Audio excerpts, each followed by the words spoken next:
Who is the real enemy? Is it the Jesuits, the Catholics, the Jews, maybe the Muslims? Could it be the Germans or perhaps the Indians? Maybe it's the Chinese or Japanese. The possibility of aliens from the planet Zob comes to mind.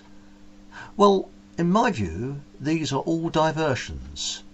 Maybe you could call them scapegoats to take our attention away from the real evil that's brought us a reign of terror upon innocent, decent people of all nationalities and religions for millennia.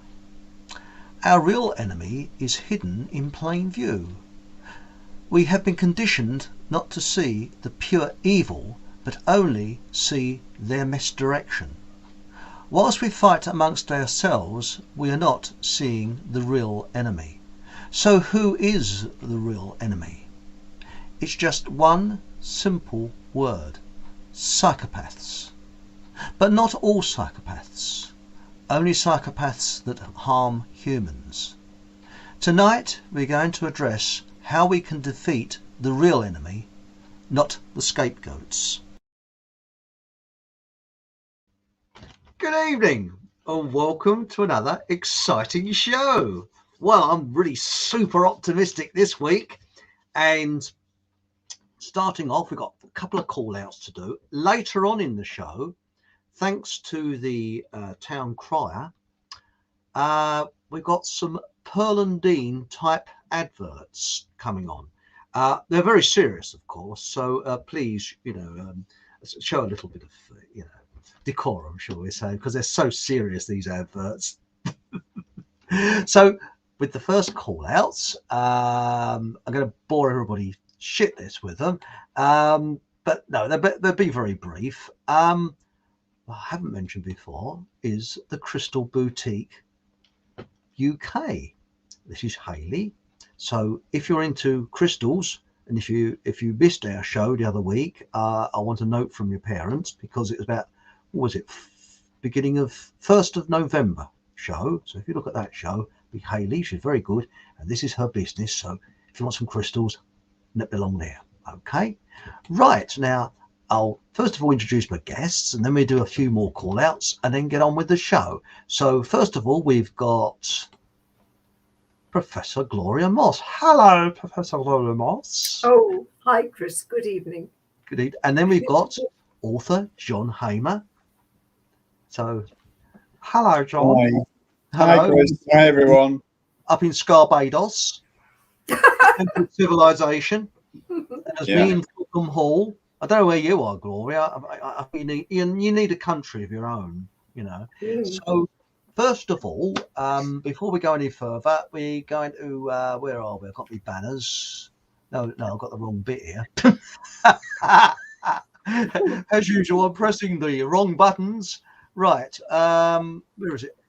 You've got an event coming up. So here it is. So who wants to say about the questioning history? And I believe it's not West Sussex. Is it East Sussex? It is. Shall I do it, Gloria? Thank you, John. Okay. Yeah, this is a fantastic event coming up for those of you who are not aware at the moment. It's the weekend before Christmas, and takes place in a lovely old country house environment in Battle in East Sussex, which is just obviously a stone's throw from me. And we've got some great speakers lined up, plus me. There's Mark Devlin and Dave Murphy, otherwise known as Allegedly Dave. There's myself. There's the lovely Gloria, of course, and two other ladies, Judy Rocher and Janet Godfrey. And there are some very, very interesting topics that are going to be discussed. Last year, we did it exactly the same weekend last year in the same venue, and it was an absolutely fantastic event. We all absolutely thoroughly enjoyed it, and it was so uplifting at what was quite a depressing time of the year last year, because we just went into that stage 4 lockdown actually while we were there. But the venue actually allowed us to continue because we'd started before the lockdown occurred. So yeah, anyway, that's by the by. The event itself is, it's always very well attended. and it's all like-minded people. Everyone's singing from the same hymn sheet, and some really interesting speakers, as I say, plus me. And there is a lot of very, very important and interesting information that is going to be imparted at that time, and I can thoroughly recommend it. And not just because I'm going to be there, but seriously, thoroughly recommend it. Well, that's a good plug, isn't it? And also, people thought I was having a Jules laugh when I mentioned about the Truth University.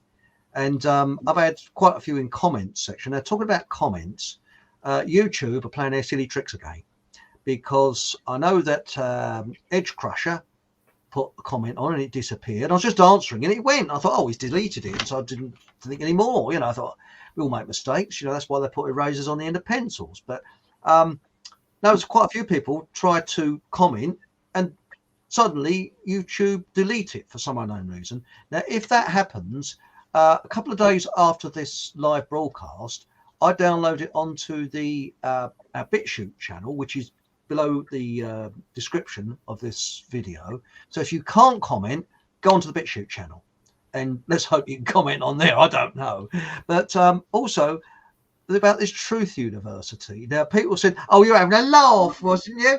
No, it's true, isn't it? So there it is, and a lot of people have not been able to get through on the internet. They put it on and it's come up as a blank. Now, I did find a bit of trouble with Google, so I went on to DuckDuckGo and I got through on that. So does anybody want to say anything about the Truth University? Well, again, I think it'll be me. I've been nominated, so here we go. Well, the Truth University, for those of you who are not aware and weren't around last time it was mentioned, it's a fantastic brainchild of this lovely lady sat next to me. Well, she's not really sat next to me, but she looks as though she is. And she kind of recruited me very early on in the piece, which was probably, it must be 12 months ago or more now, when the idea was first discussed. And so myself and Gloria are kind of the two principles behind it. And what it's about is that it is, as it says, it's a learning faculty for people who want to understand more about the truth about what's going on in the world. And obviously there are various different courses. You can select the subject that you're interested in researching in depth, all under the tutelage of myself, Gloria, and I think there's a couple of other people involved or going to be involved at some point. And the work that you do will be closely monitored, just like any learning institution throughout the world. And so the work that you do will be, if you achieve a distinction in the course that you choose to follow, then we will publish that work at our own expense. It won't cost you a penny to have your work published, and that will actually make you an author in the truth movement, which is quite an exciting proposition, I would have thought, for some people. So yeah, I mean, by all means, try and I'm not sure what the status is of that website that's displaying on there at the moment. Chris says that people have had trouble, and I wasn't aware of that. But by all means, try to do that. If you have any trouble, then by all means email me, and I will take that up on your behalf. So yes, anyone interested, please do get in touch, because it's a very, very exciting project that we're going to be following through. So yeah, that's all from me. Thank you so much, John, for setting that out so clearly. And the only thing I would add is that I would say that it's probably going to offer you much more than any other university qualification at the moment, in the sense that, as John said, you'll be focused on a single research project, not just coursework that will sit on a shelf gathering dust. No, far from it. Now, you will choose a topic that really interests you, an important topic, and you will focus your energies on writing about that topic or producing a video about that topic if you're more comfortable with working with video. I would say this is a Rolls Royce of an education, in the sense that you won't be sitting one amongst many in a classroom. No, you will be individually tutored one-to-one. And I can only think of a couple of universities in the world that actually offer one-to-one tuition. And here we have the Truth University as one of those. All the tuition you get will be one-to-one, helping you make sure that your book or video is as good as you possibly can get it. And we'd like all work to reach distinction level so that we can publish as much as possible, get some new truths out into the world. Absolutely. Unlike Tony Blair's Mickey Mouse universities, where you can study golfing swings and get a degree in how to play the William Tell Overture on your teeth and that type of thing. That's just not Mickey Mouse. No, it's not Mickey Mouse at all, is it?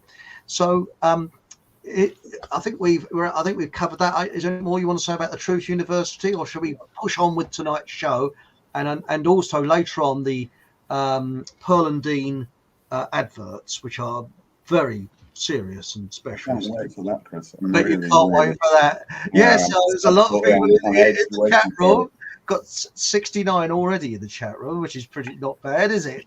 So what we're going to cover tonight, now people are thinking, what's this strange title of 30, 40, 30? That's a bit strange. Mass formation. Is he going to talk about aeroplanes? No. It's actually a Professor Matthias Desmet, Desmet. When I say Gwent University, I say, well, is he from Wales? No, it's in Belgium, actually. And he speaks perfect English. I'm hoping to get him on the show with Gloria, but I haven't told Gloria yet, so she doesn't know. But I won't tell her, Chris. No, don't. So don't tell Gloria. I won't say a word to her, but let it be a surprise. But I'm hoping to get him on the show if he'll come on. I have to say that would be an enormous honour. I spent my Saturday evening, such a memorable evening last Saturday, listening to Matthias Desmet and making copious notes. He has so much to say, such interest. That's right. Well, basically, my interpretation, and I say it's my interpretation because I could be wrong, is that what he has discovered is that 30% of people are basically the mask morons, or muzzle morons, putting it very, very crudely. Then you've got the masturbators.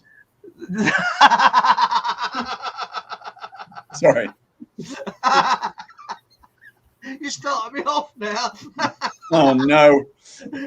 Right, and then we got 40% the sort of follow the crowd, so they'll sort of be swaying.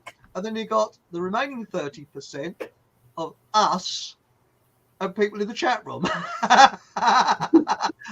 And the people that can see through and go, what?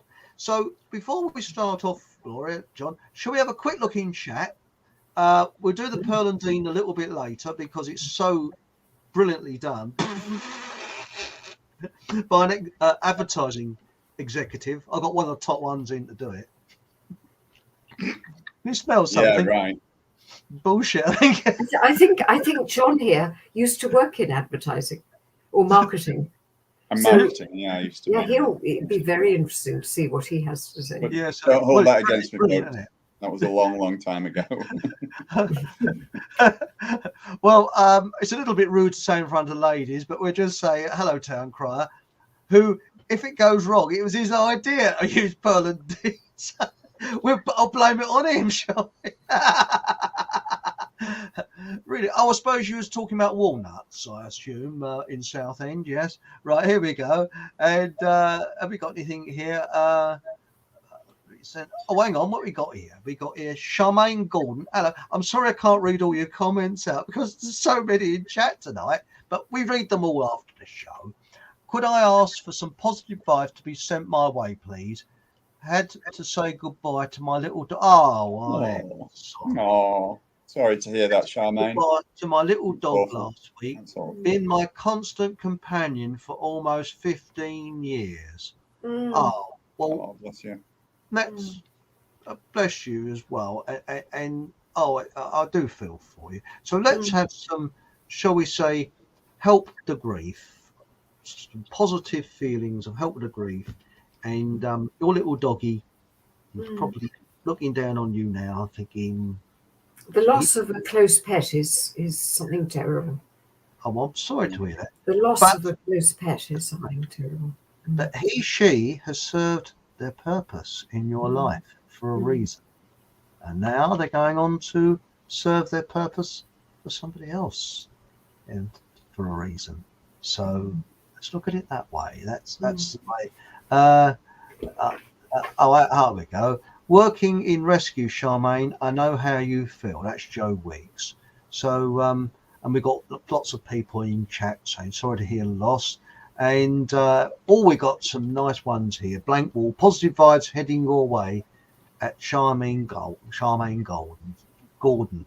So that's good. So I think I better sort of leave off of chat at the moment because we won't be able to get on with the show. So first of all, at the beginning of this show, there was somebody doing a voiceover, and I don't know who that could be. And really, when you think about it, apart from their bad side, psychopaths can be nice and cuddly, can't they, Gloria? Well, they can be utterly charming. This is one of the can hallmarks of many psychopaths. Yes. And people can be very. People can be very disarmed by the charm of a psychopath and be off their guard as to the kind of risks that they represent.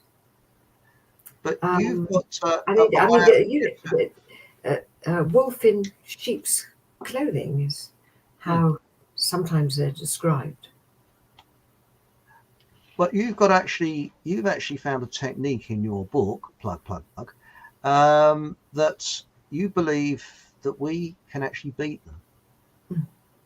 You've got, so what is this secret which we can, because we're not going to devote this program totally on psychopaths, because we're going to look at people, the way they're conditioned, the way we are conditioned. This is this 30, 40, 30. So, because we've done programs before about psychopaths, so we don't really want to go down that road too deeply, because we already know that they're there.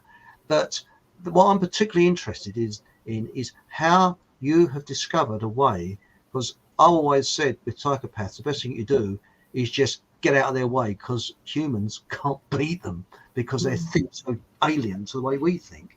But so what is this plan for what it's worth? Because it's essentially to behave in a manner that is completely contrasting with that of a psychopath. And if we think about the attributes that characterize a psychopath, and maybe some of your listeners are coming up with some of those attributes, they might be talking about things like lack of empathy, narcissism. They're very much into themselves and not into other people, except as objects of abuse. So they are the center of their universe. They are narcissists. Many people have described them as narcissists. And so the secret is to do the opposite. So whereas they're lacking empathy, you can create a much better world if you manifest empathy, for example. And instead of being completely focused on yourself, which is a rather boring thing, I think, to be focused on anyway, focus on other people, focus on the development and growth of other people. Those are just two examples of how you could make things so much better by simply doing the opposite of what they do. But it's also leadership, isn't it, Gloria? It's also leadership, because, well, I don't believe in a hierarchical system, because I think things work. Yeah, and they believe in an intensely hierarchical system. That's right. Several years ago, I was asked to lead a project looking at a form of leadership called inclusive leadership, which had never been properly defined. And I'm not going to bore you with definitions, but myself and the group that were working on this exciting project, we decided to define inclusive leadership in terms of two extremely well-known models of leadership, well known to those that are interested in things like this. And of course, leadership is such an important topic, because a good leader can turn a bad organization into a good one, and a bad leader can turn a good organization into a terrible one. So it's a really very important subject. And the two models of leadership that we took, both of which are very well respected leadership models. One is called transformational leadership, and it does what it says on the box. It transforms the people who are working for leaders.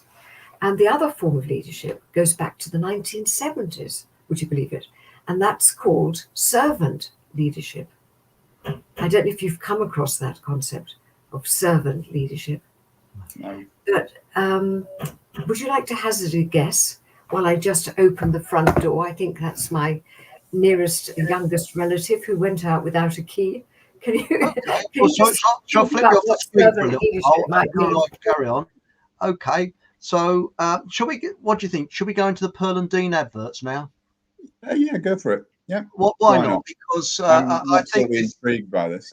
Yes, I think so. Excuse us. We're just going to go into the Pearl and Dean adverts. It's very polite and nothing rude on there. So here we go.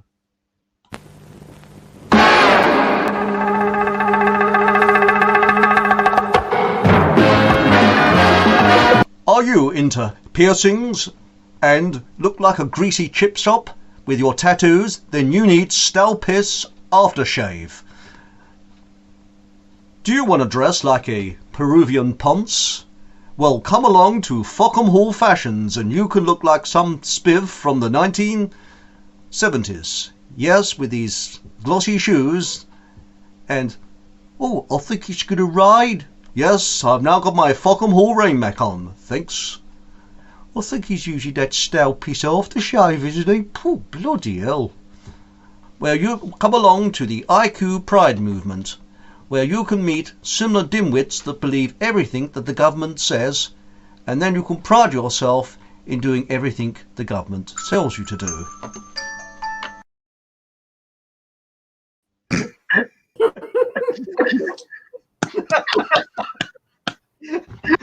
And guess who bleeding rung at the end of that? Gloria? Which, And me. No, it was me, wasn't it? That was because what happened, this is very crudely edited because I had so many takes. I got the giggles all the time, and you could hear all the click click click click click as it's going around, and I just did it perfect, and suddenly it rang right at the end. And I thought, I'm sorry, I'm not taking it off. I have to say, Chris, I think a new life beckons. Yes, advertising. Yeah. You've definitely missed your vocation there, mate. I'll tell you. I think he was producing architectural drawings. I think something far more exciting beckons. Yeah. Sergeant will be on the phone tomorrow morning. And Pearl and Dean, they'll be on there. They've probably got their lawyers on there. Yeah, copyright breaches left, right, and centre. And anyway, I'm going to get the old aftershave. By the way, is it all right if when people come to the conference, I could wear that aftershave? Stale piss. Yeah, that'd be great. Yeah.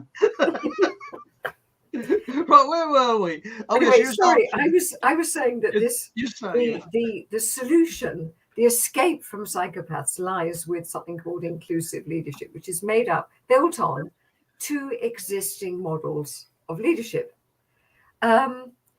And it puts them together, it builds on both of these models to create something absolutely extraordinary. And I was explaining one of these forms of leadership is transformational leadership, which includes an attribute of individualized consideration, for example. In other words, treating people as individuals with lives. Now, this shouldn't be the stuff of revolutions, but do you know, if I look back at my working life, which has sort of gone on for quite a few decades, I have to say, I can't think of a single occasion in anywhere I've worked, which included public and private sectors, where anybody said to me on Monday morning, "Hello, Gloria, did you have a nice weekend?" Now, that would be an example of individualized consideration. I have never been asked that question. And I've worked in the British Civil Service, I've worked in universities, I've worked in private industry, chemical industry up in Derbyshire, Eurotunnel, the precursor to Eurostar, based in Calais and Victoria and Folkestone. And nobody ever asked me on a Monday morning, did you have a nice weekend, Gloria? That's individualized consideration. And another thing from the transformational leadership is inspirational motivation.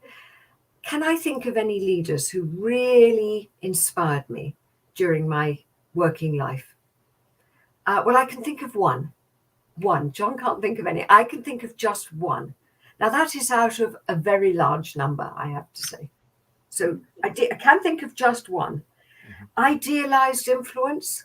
Can I think of anybody who was sort of like my pin-up man or woman who got me up in the morning? No, I can't. No. So here we have transformational leader. If you have any of those for starters, I would say you're doing extremely well. And of course, I've forgotten intellectual stimulation. I've forgotten it because I can't think of anybody who stimulated me intellectually. I had to always stimulate myself. It was, sort of hard work. So these four attributes come from the stable of transformational leadership. Then we were talking about servant leadership, I think. And this is a concept that was created in the 1970s in America, way back. And what a fascinating model, because the idea behind servant leadership is that the leader should be there to serve followers. Now, can I think of any leaders who I've ever had to work under who had that kind of a philosophy underpinning their behavior, that they were there to facilitate the work of everybody else in the organization?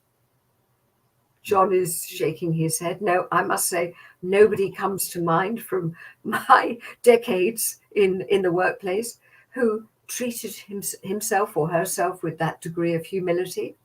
No, I remember once when I was in the British Civil Service, I was drafted in to work on a lorry inquiry, and they were looking at increasing the axle load on the wheels on lorries. And I had a very junior job. My job was to read the letters that came in from the public and summarize them. You couldn't get much more junior job than that.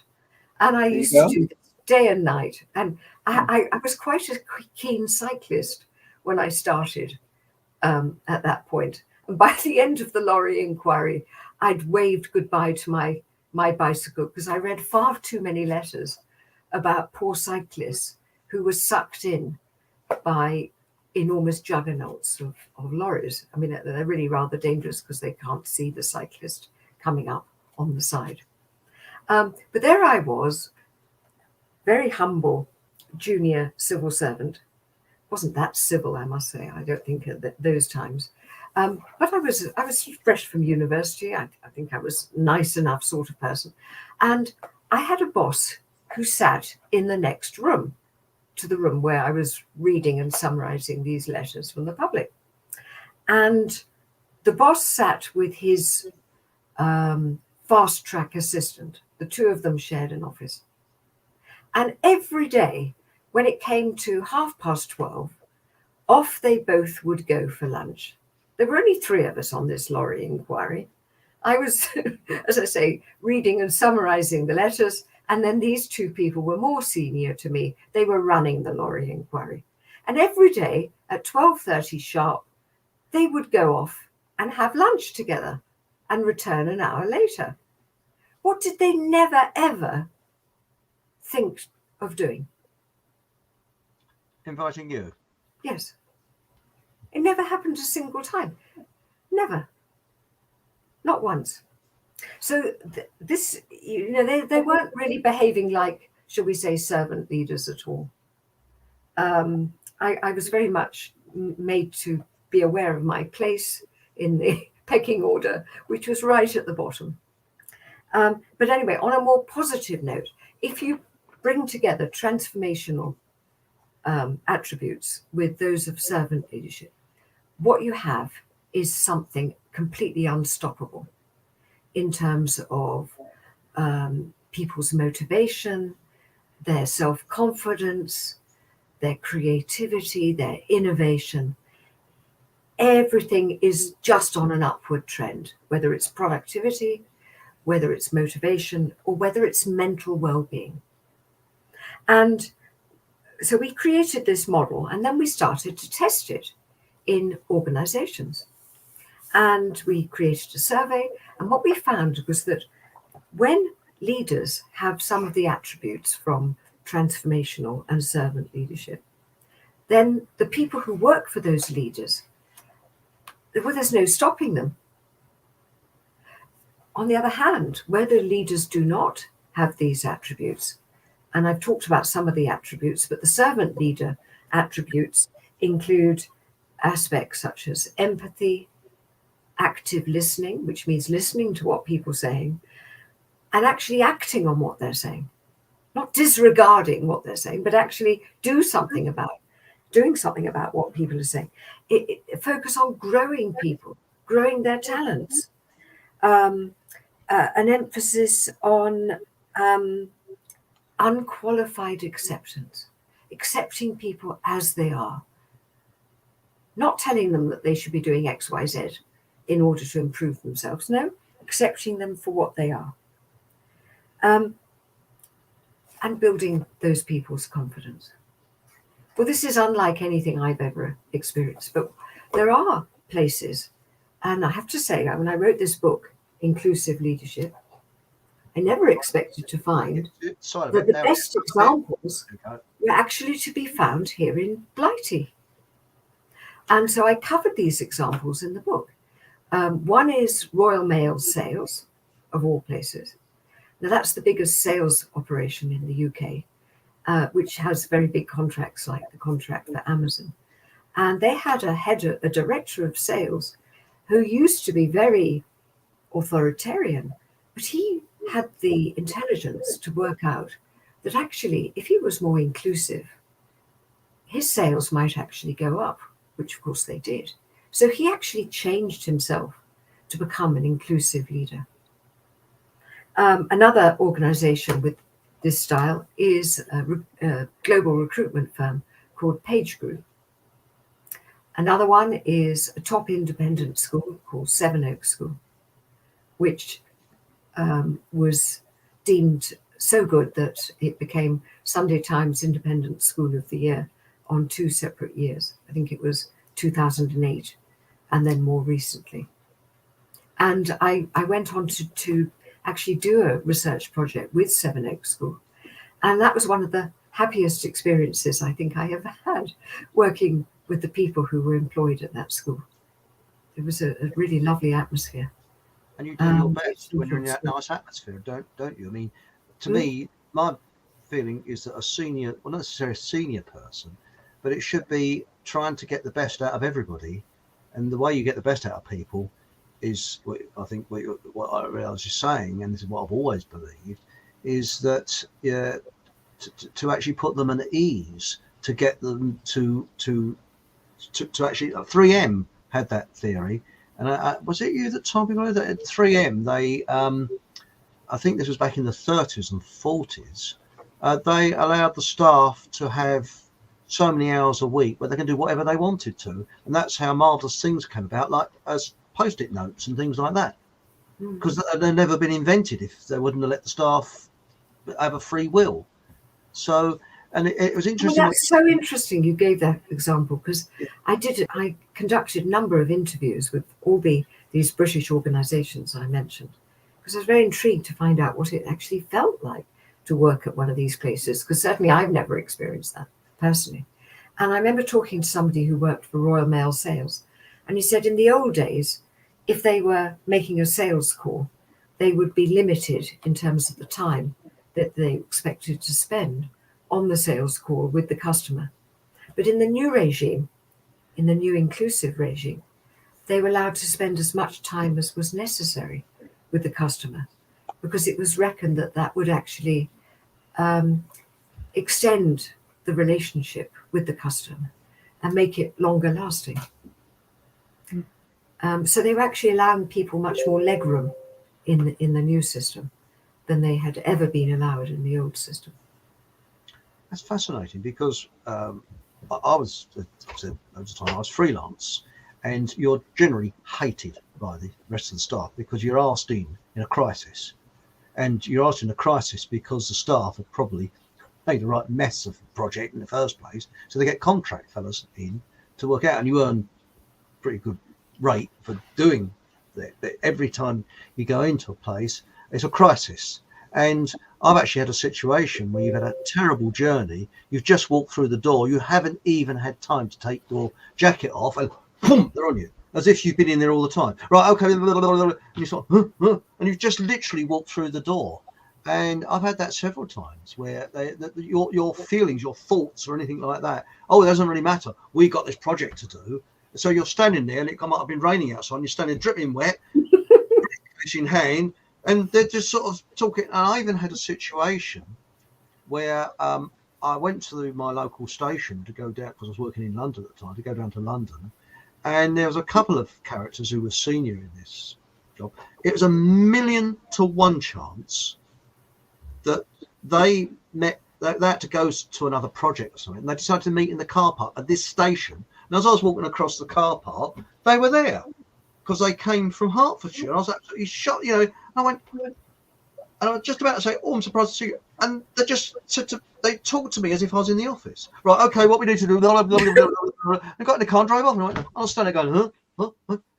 No, isn't it an amazing coincidence to meet you here or see you this time? And and that was the mentality. I mean, I've never forgotten it. It was so sort of, I just stood there and I thought, I guess what kind of profession is this? I mean, they weren't looking at you in the round, Chris. They weren't looking thinking, at you as a fellow human being. You were just a cog in the wheel. That's right. So I stood on the train because it was rush hour. Sorry. Yeah, but I guess you've come across this, John, haven't you? With sort of situations where you're just treated like, as Gloria said, a cog in the wheel. Oh, absolutely. I mean, that's the norm. I mean, my personal experience. I mean, I worked in IT all my life. Latterly in sales and marketing, but initially in mainframe computer operations, and then computer programming.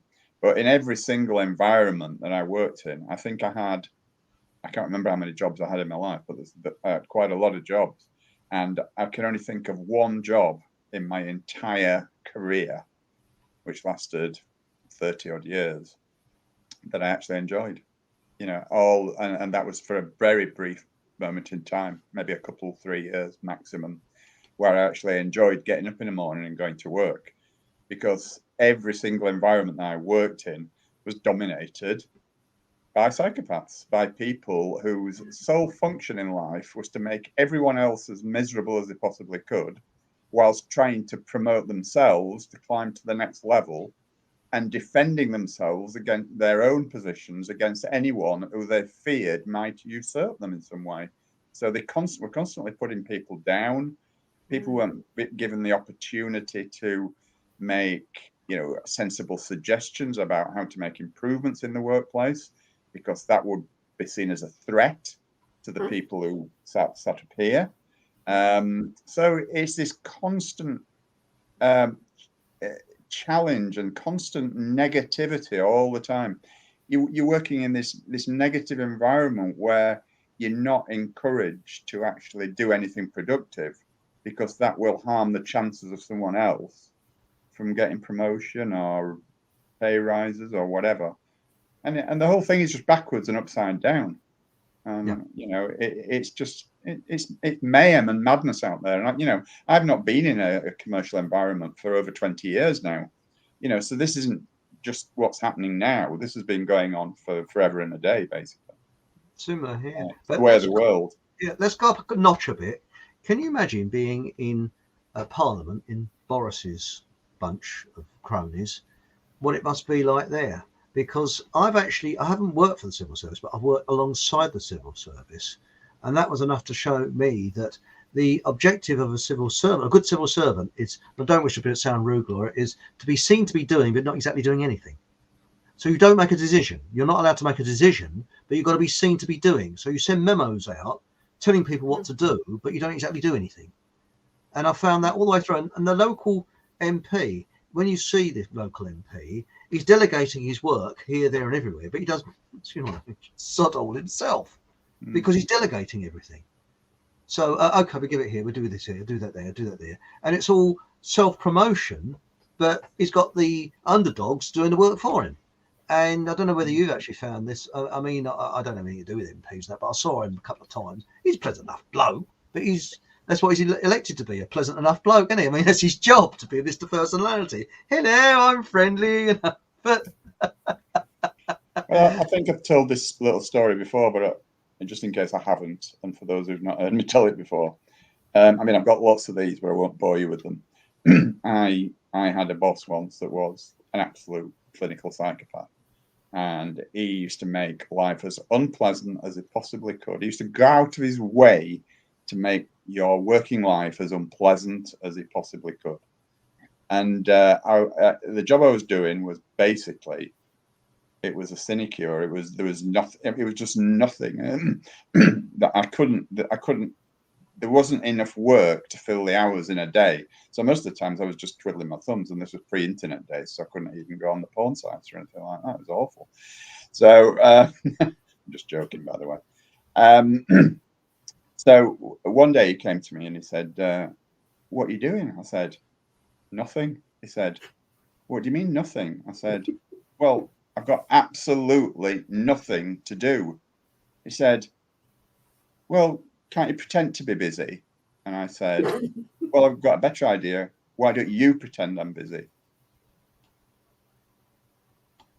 Sorry, that fell a bit flat, but there you go. No, that's true. That's a good no. Yeah, why don't you pretend to? Yeah, you're right there. You know, sorry, I was actually looking through the chat room. It's very rude of me because it was very rude of you, but we'll forgive you. Yes, thank you. What you're saying, John, reminds me when I was listening. I had this spectacular Saturday evening. I think I told you, listening to Matthias Desmet, and at one point he started talking about a book by David Graeber. I hope you'll forgive me if I repeat the title of this book, which is Bullshit Jobs. That's the title. That's the title of David Graeber's book. That sums up my job that I was just talking about. It was a bullshit job. It was a pointless job. According to this book, 50%, a massive 50% of people do not find meaning in their jobs. And Matthias Desmet suggests that actually COVID is one of the first things that's given people a sense of meaning in quite a long time. And this is one of the reasons he suggests people have latched onto it, because here they are living lives in bullshit jobs and they have no meaning. And he says that Belgium has a small population of 11 million people. And yet he said the 300 million doses of antidepressives are dished out annually in Belgium, which gives you a sense of what a lot of people are probably feeling in that small country. So along comes COVID, and suddenly governments are telling people that they should take up arms against this invisible virus. And people have a sense of meaning, according to him. You can kind of understand this because they're doing these bullshit jobs, a bit like it sounds as though you were doing, John. And me as well, because I only worked in two freelance jobs that were really good, that I was really sad to leave. Most of them I couldn't wait to get out the door, but it was all money. That's really what it was about. You know, what's the rate? Oh, I'll do it. You know, and that was it. But as for psychopaths, I went down to the worst. I found the worst projects to work on were the ones where you weren't interviewed beforehand. You just started. You went straight away and started straight away. So you didn't know what you put your head into. They were generally the worst ones because you go along and the reason they did that is because if you went along for the interview, it's a two-way process. You sum up whether you like the place and whether you get on with the people, and they couldn't keep people. So you knew that you were probably one of several, if there was a lot of work around, that would be on the line. And there was one, which I won't go on about, that was really creepy that I went to and had a form of entrapment there, which I just couldn't believe. But that's for another program. But what I actually found a lot of is that when I worked in a place that was, shall we say, the architects department of quite a well-known retail company. I won't say which one. And the people were there. They'd started there at a very young age. They were bored out of their skull, but they went into work because the perks were quite good, and they were frightened to leave because it was such a cushy old number. And because it was a cushy old number, the excuse my language, the project went tits up. So what do? They get a couple of contract blokes in, and we came along, and of course there's like this little family of all that. And when we came in, we were treated like crap, basically. That's it. You're treated, and I've actually worked in places where you always got the worst projects, the worst part of the project, but then that made you better at doing things. But I went into one place once, and a couple of hours before, some poor sod, because there was I'd come up the stairs of the DHSS place on the ground floor, and this architect had an office, I think, about 15th or 16th floor, and some poor sort of had a bad time at the DHSS, walked up the stairs, walked into the office, opened the window and threw himself out. And I walked in about an hour after it had happened, an hour or two afterwards, and where he'd actually thrown himself out, they said, we need a place for this subby. You see, he wasn't a name, he was just a subby. I'll put him over where the bloke threw himself out the window. So I was working where the poor sod had actually got up on the table, opened the window and threw himself out. And that was it, you know. And there was another case, a friend of mine, he worked in a place where, I mean, I've seen two people have a nervous breakdown. It's not nice. It really isn't. When you see somebody crack, because it is very, very high pressure. And I worked in a place once, my friend worked in a place where this chap had flipped. He had a nervous break. He needed to go home. And they said, the senior bloke came out, and it was very mercenary. Right, someone needs to go with him. We'll dock you pay. Whoever wants to go with him. Oh, and on the way back, do you think you could call in and do a site survey of such and such a place? And that was it. You couldn't give a monkeys about the poor sod that had a breakdown. I couldn't, well, semi-breakdown, you know, he just needed to be taken home. But I mean, I've actually seen it where they've actually had to bring an ambulance along because someone flipped, you know, and when you see that happen, you think to yourself, hang on, what am I doing working in a place like this, you know? So, I mean, joking apart, yeah. Survey after survey shows us that we have very ineffective management, not just in the UK, but in the US. This is old news. There was a survey from 2012 by the UK government, which reported that, this is just one amongst many examples, 43% of UK managers rate their own line managers as ineffective. And this deficit in managerial skills is costing the country £19 billion worth of lost working hours a year. And similar surveys can be found from America. I think I came across one from 2015, where 50% of managers were deemed to be ineffective. You know, at the end of the day, terrible. At the end of the day, we've got to ask ourselves, do we really give a shit? Who cares if big corporations collapse under their own weight? It does matter because people need to earn money. I know. Need to earn a crust of bread, and it's, you know, if people are assuming the roles of managers and leaders,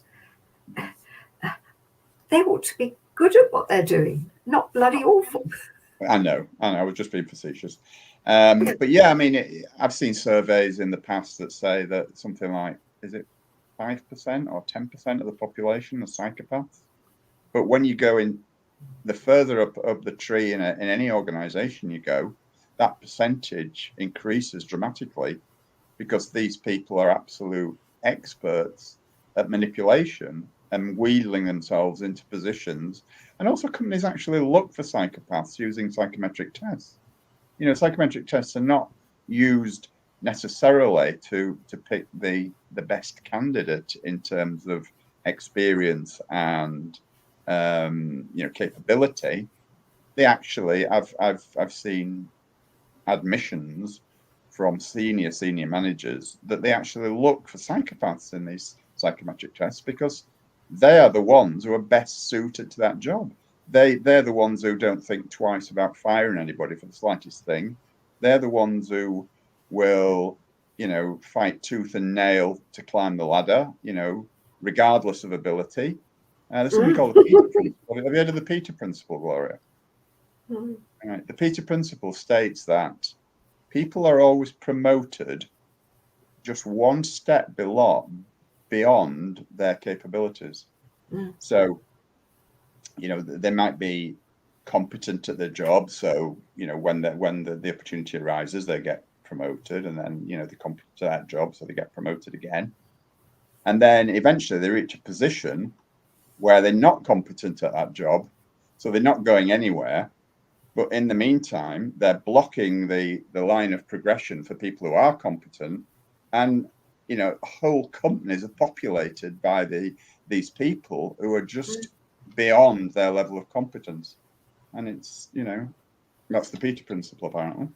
Well, I once did a contract in the BBC, and senior people there, it's not what you know, it's who you know.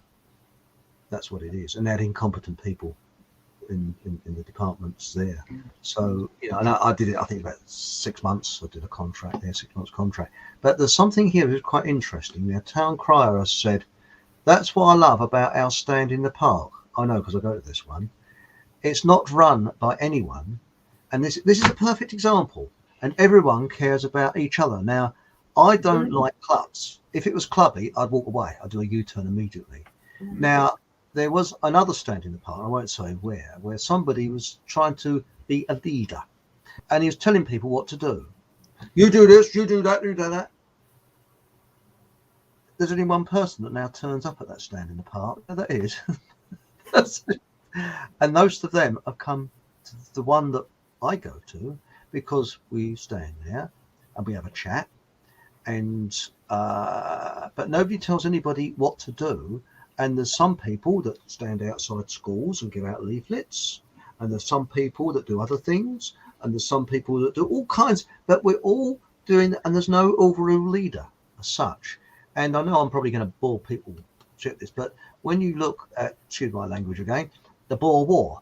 Now, the Boers were ill-equipped.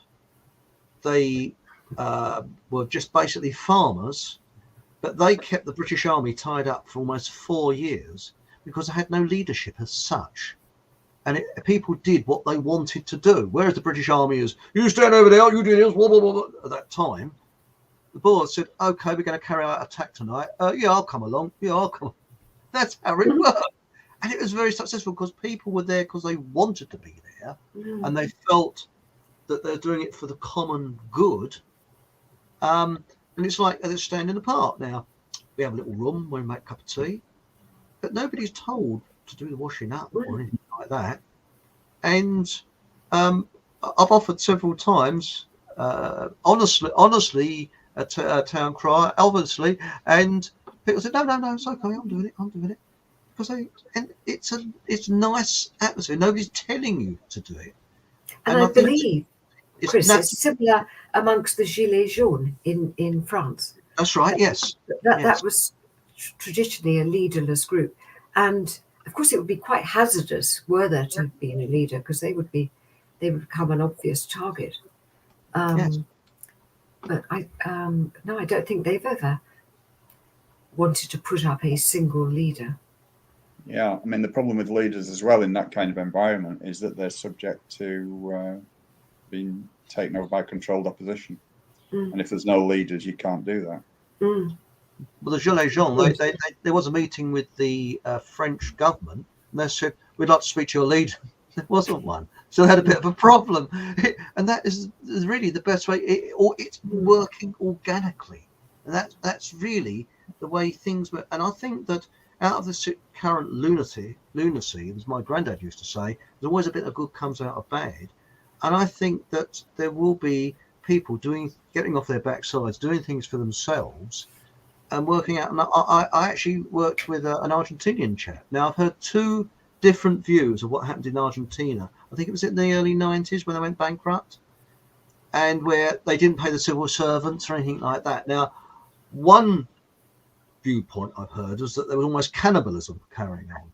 I don't know. But what I heard from this character that was out there at the time, he said things started to work. And for example, where there was potholes in the road, someone came along with a chain bolt cutter, smashed the bolts open, but the local council, and then got the rollers out, and the rest of the neighbourhood helped him to fill up the holes in the road. And the children were better educated because people paid teachers to come along and teach their children, and they all chipped in, and there was no regulations or anything like that. So the children got a better education, because this was before the days of the internet. And that's the other side of it. But again, there's always two sides to the story. But I heard that directly from a person that was there. And the one that I heard about there was cannibalism carrying on was indirect. So I don't know if that's true or not. I keep an open mind. But okay, if we go into chat now and have a quick, is that all right? Yeah. And Absolutely. right, there's so much here. I don't know. Now, this is an interesting from Pat Fitz. The Vatican has claimed our souls, everything on earth. Well, if you look at the beginning of this show, who is behind? Remember, whilst you're looking over there, there's something happening over there. And I think this has happened throughout history, because if you're committing a crime, you'll try and find scapegoats to show that you're innocent. So my view is that what we have is psychopaths of all whatever in the banking area and in industry, and they've got to the top of the pyramid, and they're the ones cracking the whip at the moment. And they are absolute, almost subhuman. Well, they are subhuman, I believe. They're a different breed of human. But I think the real enemy, you don't see them. It's not no. William. No. And it's not the, Berg from Arsburg, excuse my language again, and people like that, because they are the puppets that they can say, oh, it's them, it's the Vatican, it's that. No. It's the ones you don't see. It's the quiet ones. It's the banking families. And what about what you were saying the other week, Gloria, about the beginning of the First World War? It's a consortium of all different people that are in for their old dosh. Do you remember that? What you were saying about when we did the alternative remembrance? Mm-hmm.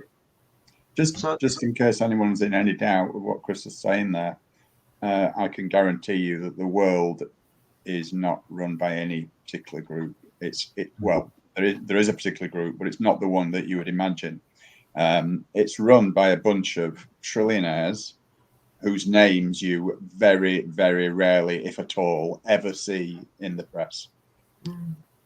End of story. Now, they control everything, be it the Vatican or whatever. I'm not going to go into naming names and things because I don't want YouTube to pick up on what I'm saying. But it's a loose collection of trillionaires through their proxy organizations such as the WEF, which has come to prominence just lately, the RIIA, which is the Royal Institute of International Affairs, the CFR, which is the American version of that, the Council on Foreign Relations, the Committee of 300. These are the people who rule the world, and everything else that you see and hear or are told run the world is blind. in my view. Look at the UN. Look at the UN. You think, oh, they're peacekeeping.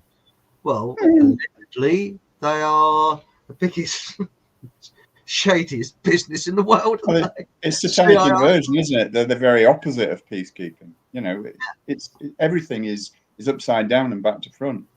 Paedophilia, the lot. You know,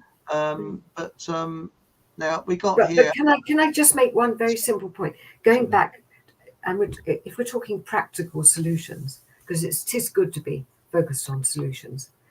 One of the, if you're working in an organization and you're not very happy, see if you can't get some mates to agree to ask management whether they can't institute something called 360-degree feedback. This is a well-recognized technique used within organizations, on the basis of which the organization can get feedback on the way it's running things. And 360-degree feedback is simply a way of collecting the views of the employees who work in the organization on leadership across the organization. Can you imagine the effect of just having that one thing, just having that one thing in any organization? It would immediately root these people out and they'd be gone. They'd be gone overnight. But that's what they don't want, because government, you look at government. Could you not institute 360-degree feedback, even informally amongst your friends within the organization? Why do you have to wait even to have that sanctioned by the managers within the organization?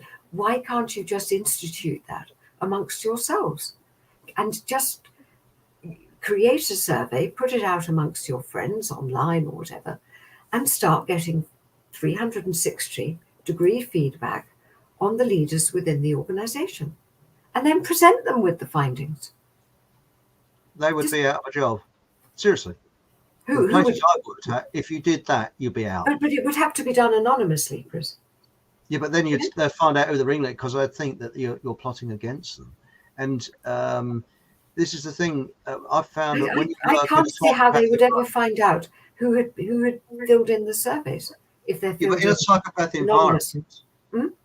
A psychopathic environment, everybody's suspicious of everybody else, and they create an atmosphere similar to what we've got now, where sometimes meek and mild people become kind of hypnotized and become monsters overnight because they want to save their skin. So they'll be sitting there, and I've actually found this. I've worked in a place where everybody's getting on like house on fire. Suddenly this psycho character walks in, and overnight, people you could trust, people you got on with, were absolutely evil.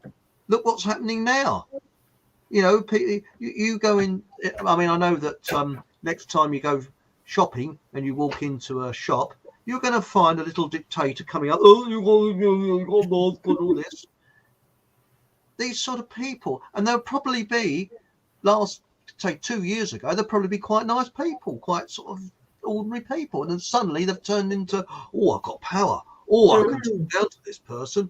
There's something weird in our kind of makeup that psychos tend to be able to pick up and utilize to their own advantage.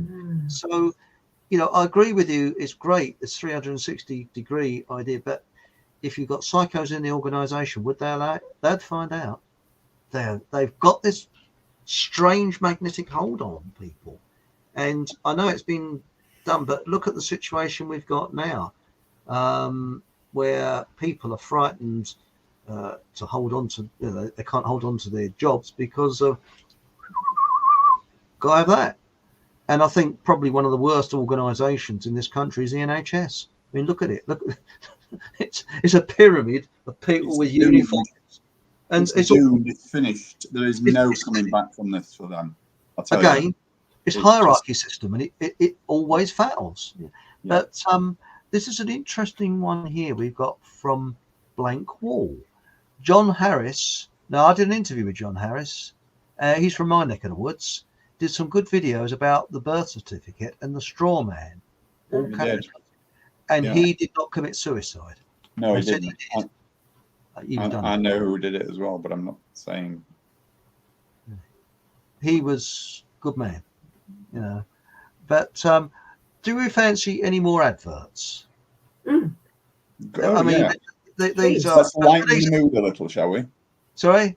Let's lighten the mood a little. Yeah, this is one from last week, but I've got to put it on anyway, so here it comes. Come to Abbey Health Foods for competitively priced vitamins, minerals, etc., plus free advice. And remember, free delivery within 6 feet of the Abbey Health Food counter, subject to availability, of course. Vitamins and minerals can be posted throughout the United Kingdom, post-free, with orders over £35. Subject to change, of course. Miles, the proprietor, is a qualified nutritionist, herbalist, and acupuncturist. The main questions regarding acupuncture is, do you feel a prick? Well, I guess you may feel a little stupid. When phoning Abbey Health Foods, please remember to tell them you saw their advert on this show. So telephone 01992 650014. That's 01992 650014. Did you like that? Do you want to see the second one? Shall we get it over with? Let's have the second one then. Hello. If you don't want to meet people like this, dressed in leotards and acting strangely, or if you don't want people that do things like this, then why not go along to Yoga Hearts? You can see the website just here, advertised at the bottom of the page, for jolly nice people, or telephone 07463 021 512. And remember to tell Vicky, who runs the class, where you saw this advert. Thank you very much.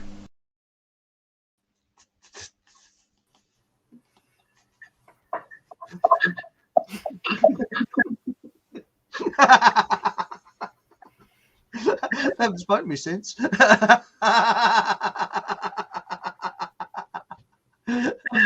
What do you think? A bit of inclusive leadership there, do you reckon, Gloria? Yeah. Yeah. Well, but you're saying that you know you've actually come across. I'm sorry, I didn't mean to. You know, you're saying about 360-degree management. It's brilliant. It really is. But what do we do when there's psychopaths there? How do we get shot of them? That's the problem. They're like sort of chewing gum that sticks to the bottom of your shoe. How do you get rid of them? They're sort of always there, sticking as you're walking along. they're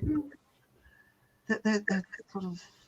I don't. Did you find a lot of psychos in the civil service? It seems to attract them like a magnet. Did you find that in the civil service? Well, it was certainly it wasn't the friendliest of environments when I was there. So I had these two men in the office next door who used to regularly go off for lunch, and they never thought to include me. Isn't that sad? In their lunches. Oh, But apparently they had such a big problem in the civil service with absence because of these bad managers. A lot of people were actually just voting with their feet and taking time off sick. And it became such a big problem that they thought they'd better do something about it in the civil service. So somebody explained to me what they actually did.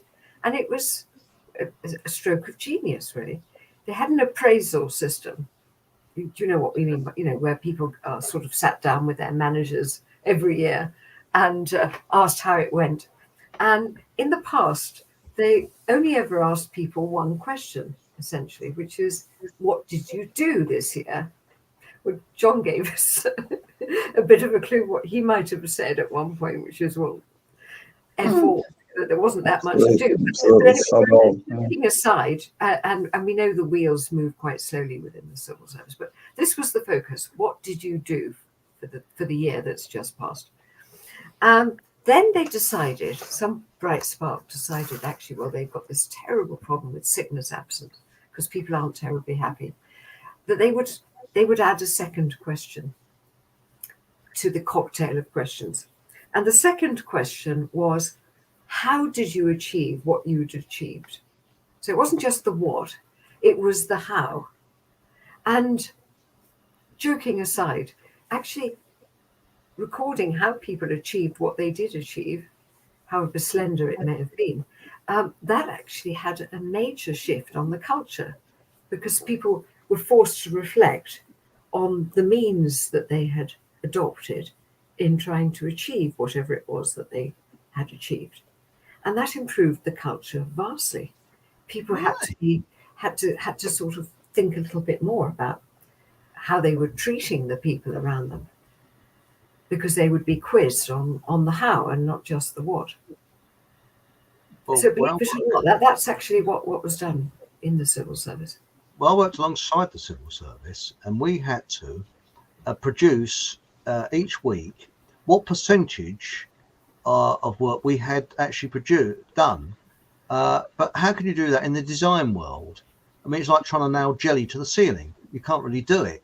So what we found that we got the civil servants saying, "Why can't you do this?" And they were really arrogant to us. They treated us like we were the sort of, well, I think slaves would have been treated better.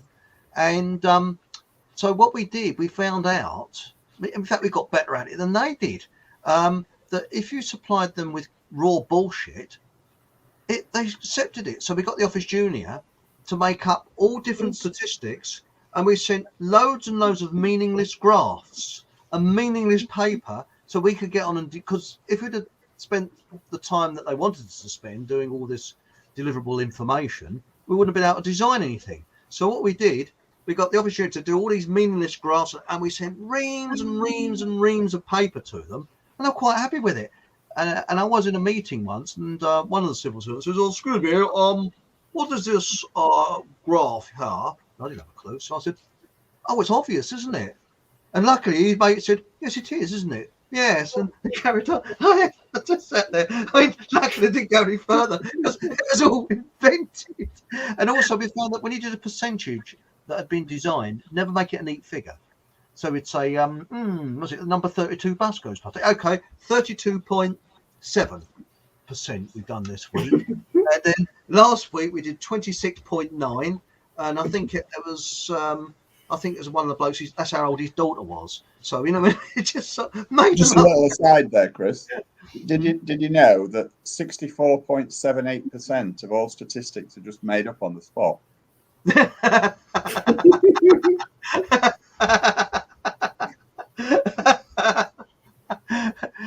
It was a bit like, I won't say the word, but the such and such a test.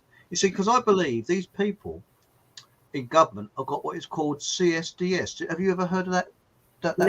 No. What's CSDS? Common sense deficiency syndrome. And that is where you lack the ability to understand that an action creates a reaction, and the reaction is a direct result of the initial action. So, for example, you create an action which creates a reaction, but the reaction, they can't see that it's a direct result of the initial action. And the whole government suffers from CSDS, common sense deficiency syndrome. But again, common sense isn't common, is it? Because if it was common sense, then people would be sensible, wouldn't they? So, the thing is about government is that I think that most of the time they know exactly what they're doing, even though it doesn't make sense, but they're just following orders. You know, I was only following orders. You know, I don't think, you know, people say, "Oh, politicians are stupid. You know, they've got no common sense." They're only doing what they're told to do, which seems nonsensical to us, but is actually not nonsensical to the people who sit up here, who are giving out their orders to the, you know, the puppets in government. So they're not stupid at all, these people. It just seems that way. Well, I think that Spike Milligan, that's right. It does make sense, because Spike Milligan often said that Germany didn't really lose World War II; they just got bored with the idea. And I think he's a bit of an element of truth there. But we got some interesting ones in chat here. This is Charmaine Gordon. I liked all the jobs I had, retired now. It was the bosses that made them hell. Yeah. And somebody else has said, in fairness, this is Shalloway, have you ever been to Belgium? No, I have. Yes, I have. Yes, I I've have. been. Yes. Have you Several been there? times. Yes. I've been there for an hour. And I won't read this out for obvious reasons. This is Angela Dempsey. That's quite correct. Yes, I 100% agree there. What do you think? I think I could agree on that one.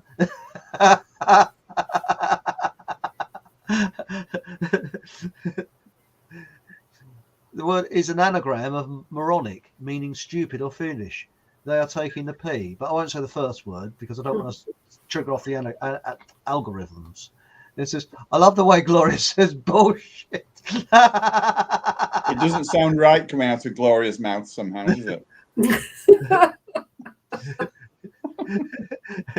Oh, we got some very interesting facts here. Blank wall. My mother was from Antwerp. Was she? Great cakes, beer, and chocolates. Can't My argue mother with wasn't that. from Antwerp. Antwerp. There we go. Belgium's a funny country, really, isn't it? For such a small country, they speak several languages. So it's similar to Switzerland. Now, what we got here? We got D.O. I had seen so many family members and friends who lived lives of quiet desperation for whom the, I won't say, union became their all-consuming meaning. Yes, that's quite interesting, that, isn't it? You know, was it? This is blank wall. That's his mum from Belgium. Met my dad near the end of World War II and got married. Oh, isn't that romantic? Oh, oh, that's nice, isn't it? By the way, did you know why the divorce rate was so high at the end of World War II? I'm serious. Yeah. Enlighten us. People, the academics say, it's because the troops were returning from the front and they were changed men and the ladies couldn't stand it. Sort of true, but the real fact is that this country went further than almost any other European country in actually having national service for women. They were called up into the armed services if they weren't married. So if you were a single woman, you were called up into the army. You either be a wren or you were in the army. My auntie was in the Army Pay Corps or the Air Force. I don't know quite what they did in the Air Force, but some of them flew, I think. That was the rich ones. And a lot of ladies married elderly men as a convenience marriage to get them out of the forces. And when the war came to an end, they divorced them. And that's true. That's why the divorce rate was so high. Because I know that for a fact, because I think, I won't say which one, a relative of mine did it. Yeah, that's true. Fascinating. Right, this is interesting. This is Sean Hamer. Again, I apologise for not reading everybody's out, but I think we'll be here till, I think, this time next week if I read them all out.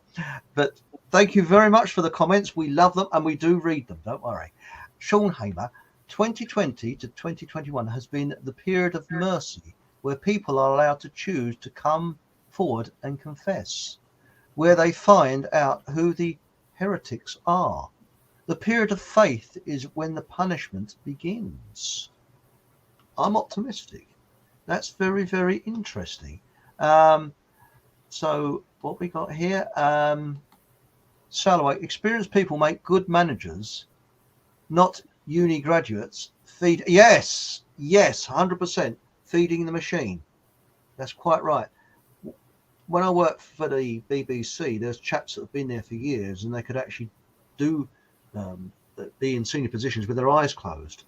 But they put young people into positions who are totally inexperienced and were making a foul up of it because their daddy knew somebody in a high position. And it was all the old boy network. So that was it. Yes. Now it says here, Louise Wilcox, we don't need big corporate, we need people power.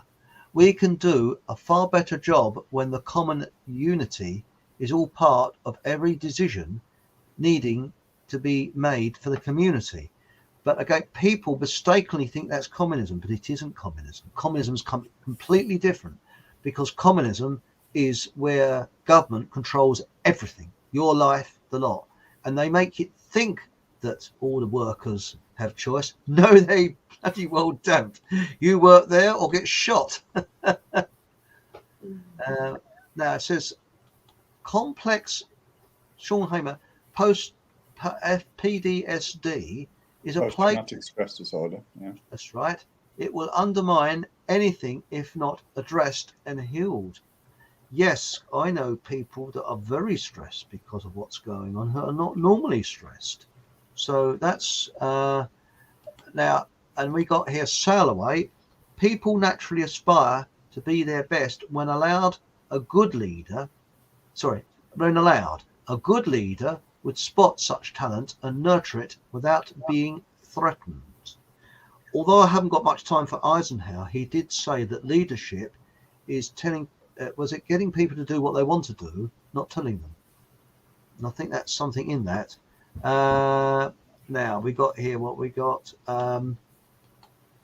Robert Moore. Hello, Robert. That's why big government is a problem. Too many moving parts, complicating. Easy for things to go wrong and get slow.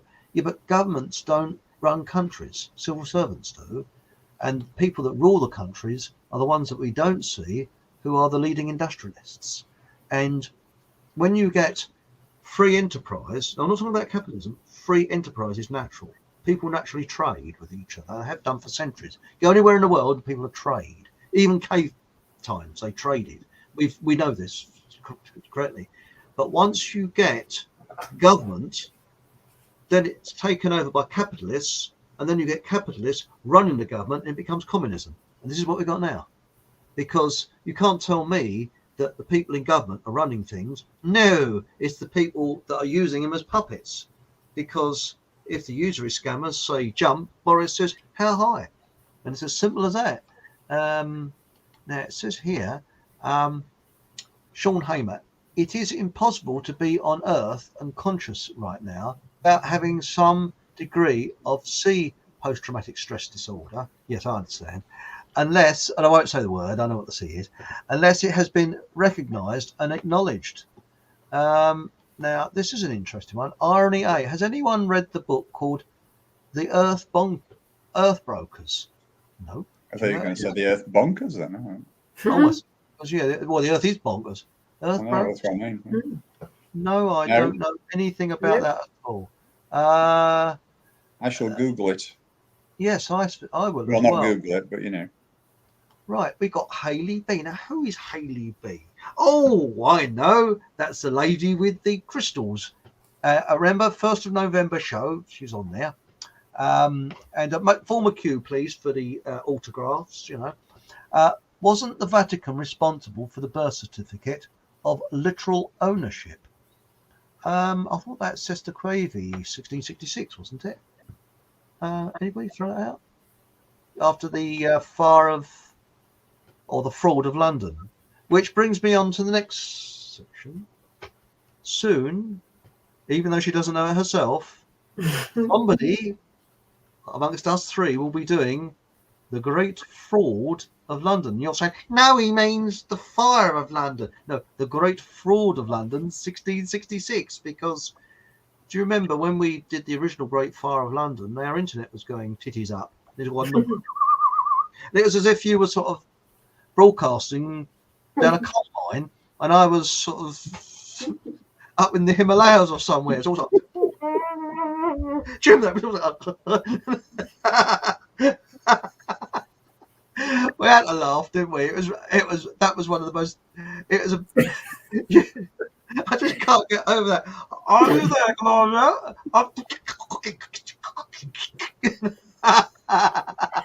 That was a fun night, wasn't it? It was, yes, unlike any other experience ever. But then I suppose you could say the same for the Great Fire of London. That's right. Oh, dear. Hatchie, our old mate Adolf got elected by 98% of the people.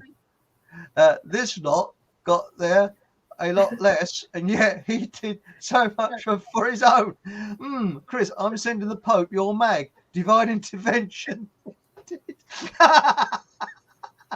What the fuck of all times? You've really got to have your own country, Gloria.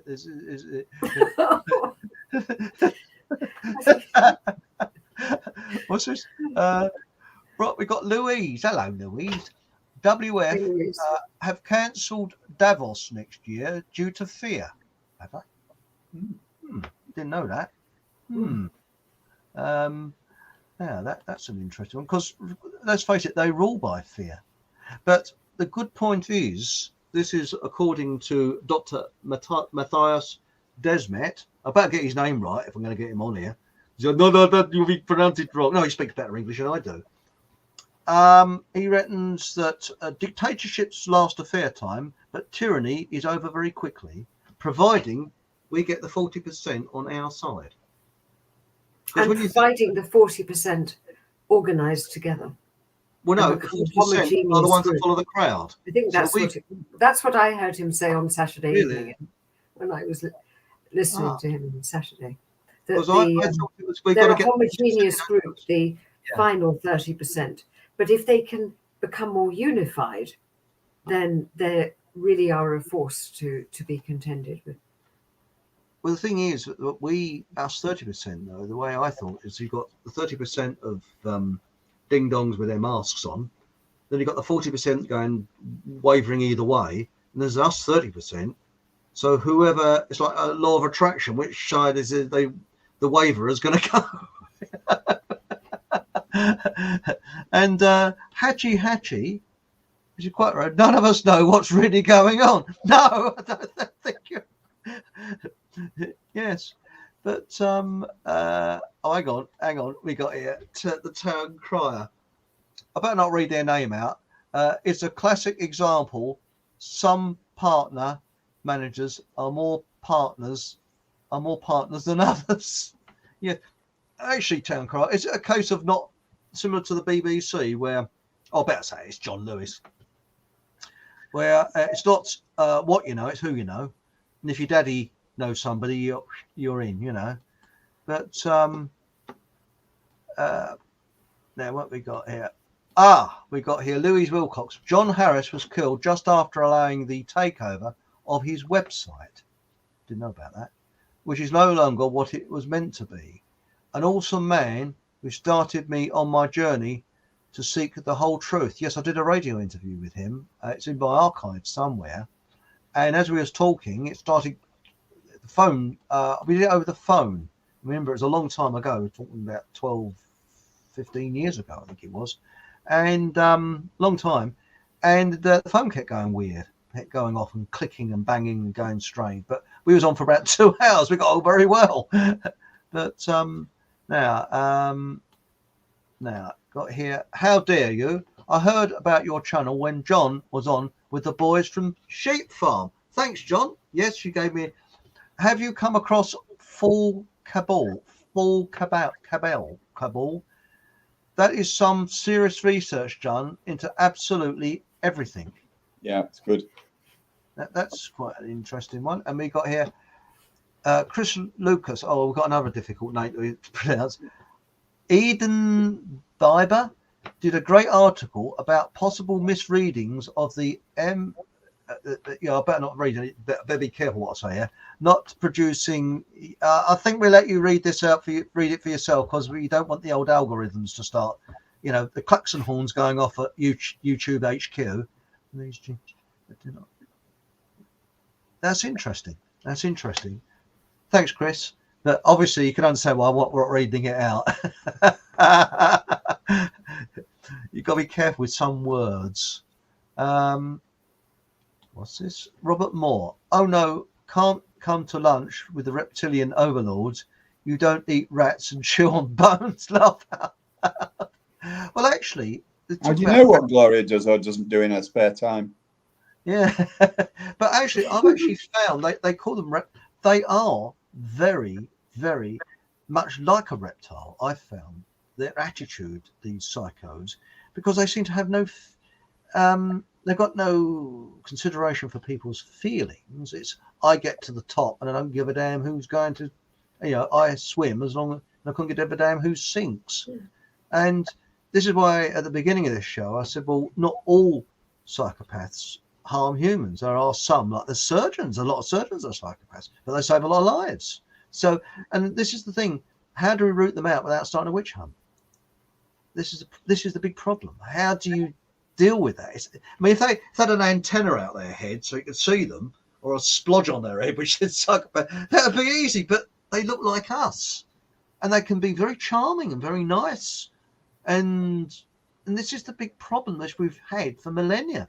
These people, and it doesn't matter what nationality, what religion, they're everywhere. And I think it's somebody told, I think it's 1%. They don't really know the full figure, but I think it was Dr. Harris, was it? It's about 1% is psychopaths. But out of that 1%, you've got the dangerous ones and you've got the not so dangerous ones. Now this is an interesting one. Sean Hamer, the Magna Carta. Oh, I like the Latin bit. Magna Carta, written in Latin, didn't apply to the peasants at all, just the nobles. And Prince Charles Terra Carta was cancelled it anyway. I didn't know that. That's interesting. Because did you know your passport has P on it? You know what that P stands for? Pauper. Have you seen your passport? It's got P on it. Yes. Whereabouts does the P appear? It's somewhere in there. I mean, my passport's expired, but I'll have to. But I've told that by several people. There's a P in the passport. Yes, yes, I agree with you there. In the civil service, would you agree with that, Gloria? Bullshit baffles brains.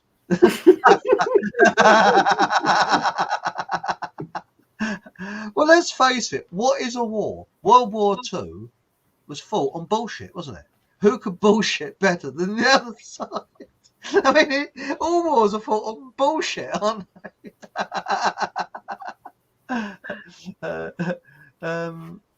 What's this? Now, Hatchy. You're still on about the screw fix, aren't you? Yeah. So that was a joke we had the other week. Slavery. Didn't John Harris tell us about our mothers birthing us as cargo? As Otis Redding sang, "Dock on the Bay," laugh out loud. We're all investments. Yes, we're all investments. I think that is. Yes, because I think in a court of law, it's all to do with birthing, isn't it? You have the dock, and it's all to do with ships, isn't it? That type of thing. Right now, what we got here? How are we doing? There's lots about law here. I'm just coming through. Hatchy again. Spike Milligan, my hero, along with the rest of the goons establishment. I think they were actually. They're now putting us through Michael Dementine's potty time. Love to do Dr. Brian Cock and Diddy Dave Abora, our wilderness presenter. Did you want that advert? Yes, I think we've got that. I'll have a quick look. I've got another advert coming up. I might have that in the archive here. Just give us a few moments. Where are we? It should be here somewhere. No, it isn't. Oh, well, we'll have to do that on another week. So sorry about that, but I thought we might have the Mummy, why is your brain so soft advert. I've actually done that. Mummy, why is your brain so soft? And Sean Hamer, we the people equal the federal Freemasons. We the people's tribes of the earth are not recognized in legality. A peasant can't own property. That's right. Just like a table cannot own property. Yes, that's it. We don't really. Now we got here. This is Hatchy. David Bellamy was spot on with wildlife and global warming issues. They took him off. Yes, I 100% agree with you there. And John Bunyan, I came here from Sheep Farm. Did you really? Hello, John. Yes. Can you bring a lamb chop with you? I like lamb chops, if you don't mind. Yeah, I loved your work, by the way. Pilgrim's Progress. I thought it was absolutely brilliant. Yeah, well done. Interesting. Now, this is Just teasing me. Louis. The passport was started to stop paupers moving to another parish. And yes, they were issued with a P to allow them to go. Very interesting. Thanks, Louise. That's it. And it's John Bunyan. It stands for personnel, according to someone in the civil service. D means diplomatic.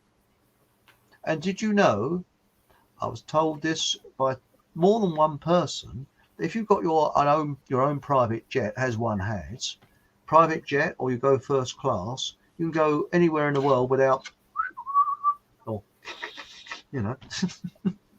yes. Now we've got here Aunt Sally. Hello, Aunt Sally. What letter does it say in the landed gentry's passport then? Eric von Essex, if not AP? I don't know. But we're going to have a Fockham Hall passport soon. So if you become a citizen of Fockham Hall, you've got your own passport, you see. That's all right, isn't it? And there. What we got here? Chris Lucas. The Bible's first commandment, it says, I am thy Lord, your God, that brought you out of the land of Egypt. Think about all the false gods associated with the Vatican bringing you in to that system again. I don't know. And now it says here, this is Widow David Jaggers. He's going to be on the show, even though he doesn't know it yet in a couple of weeks' time. No, I didn't mention it to him. Yeah, I was leaving it for a surprise the night before. No, yeah, I'm just kidding. Don't tell him. John, your new clock is fantastic, mate. It really glows in the dark. Yeah, I think we know what he's talking about. Yeah, it's a personal message. Thank you, Dave. Thank you, Karen. Now we got here. How dare you? That's a nice way. How dare Florence Nightingale did not do what history tells us. Worst of all, Florence Nightingale didn't know she did more harm than good. That's right. Yeah. That's. She was. That's it. Anyway, shall we? We put on for an hour and 40 minutes. Shall we wrap this program up? Is that okay? And me. Okay. And unfortunately, John won't be back next week, but he'll be on the week after. I know you'll all miss me so much. Yes, we wish you, won't we? Shall we speak about you on the program whilst you're not here? Say, no. Now, Gloria, in a couple of weeks' time, would you like to come on? And lots of people have asked about the great fraud of London, 1666, and whilst they say, "No, you mean fire?" No, fraud, because I think we better do that fire of London. You did a fantastic job, but with the old screen, it was impossible. So we could do a better fire of London. Not because of your skill, but because of the internet letting us down.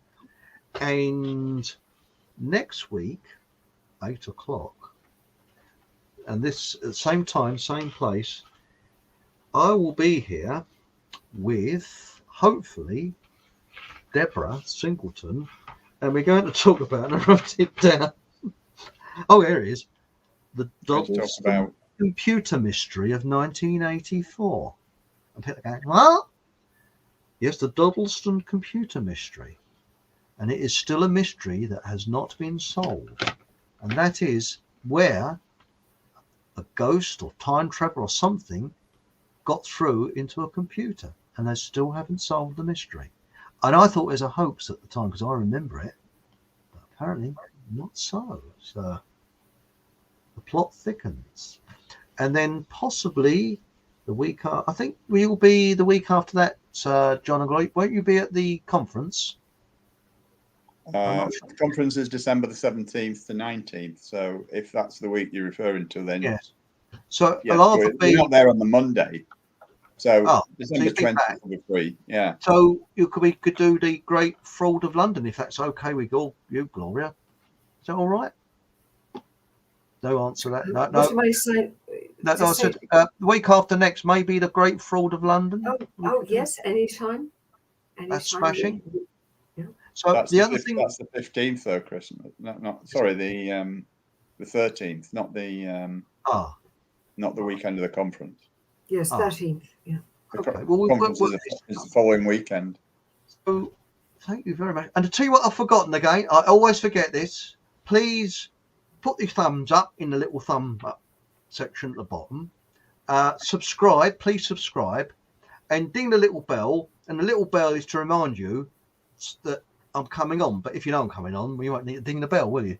So thank you everybody in chat this evening, and it's much appreciated. And thank you very much for your comments. And remember, if screw YouTube actually start deleting comments, it's nothing to do with me. Please don't blame me, because I try everything I can to get everybody's comments on there, but something happens. I get mine deleted all the time. I give up in the end sometimes. You know, I can do them 2 or 3 times and they just disappear. So if you find that, try commenting on BitChute, because this program will be put on BitChute in about a day or two's time, because it takes about 7 or 8 hours for me before I can record this afterwards. And it's the sort of 7 or 8 hours where it goes through YouTube's algorithms or whatever to see whether we said anything naughty, you know, because we can't be naughty people, can we? So thank you very much for joining us. And same time, same place next week. And remember, whatever happens, have a laugh. Good night. Bye, everyone. Thanks again. Bye, everybody.